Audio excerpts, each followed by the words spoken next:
വിവാഹിതയായ ഒരാള് ഈ ഭൂമിയിൽ ഏറ്റവും സ്നേഹിക്കേണ്ടത് സംശയലേശമന്യേ നിങ്ങളുടെ ജീവിത പങ്കാളിയെ ആയിരിക്കണം. കാരണം മറ്റൊരു ബന്ധത്തിലും കർത്താവ് പറഞ്ഞിട്ടില്ല ഇനി മുതൽ നിങ്ങൾ രണ്ടല്ല ഒന്നാണ്. മാതാപിതാക്കളും മക്കളും തമ്മിലുള്ള ബന്ധത്തിൽ ഇങ്ങനെ ഒരു ഫോർമുല ഇല്ല. കൂടപ്പറപ്പുകൾ തമ്മിലുള്ള ബന്ധത്തിൽ പോലും ഇല്ല ഇനി മുതൽ നിങ്ങൾ രണ്ടല്ല ഒന്നാണ്. ഇല്ല, അത് വിവാഹത്തിൽ മാത്രമുള്ളതാണ്. അപ്പൊ നമുക്ക് സംശയം വരും, എങ്ങനെയാണ് ഈ രണ്ടു പേർക്ക് ഒന്നാകാൻ പറ്റുന്നത്?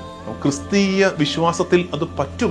നമ്മൾ വിശ്വസിക്കുന്നത് ത്രിത്വൈക ദൈവത്തിലാണ്.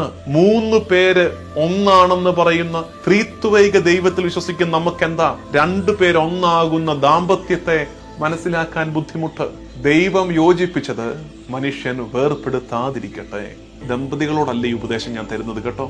നമ്മളുടെ ഒരു അശ്രദ്ധ കൊണ്ടോ ആവശ്യമില്ലാത്തൊരു വാക്കുകൊണ്ടോ മറ്റൊരാളുടെ ദാമ്പത്യം ഉലയരും. പ്രത്യേകിച്ച് ഈ ഭർത്താവിന്റെ അപ്പൻ അമ്മ, ഭാര്യയുടെ അപ്പൻ അമ്മ, ഭർത്താവിന്റെ കൂടപ്പിറപ്പുകൾ, ഭാര്യയുടെ കൂടപ്പിറപ്പുകൾ, അവരൊക്കെ ശ്രദ്ധിക്കേണ്ട ഒരു കാര്യമാണ്.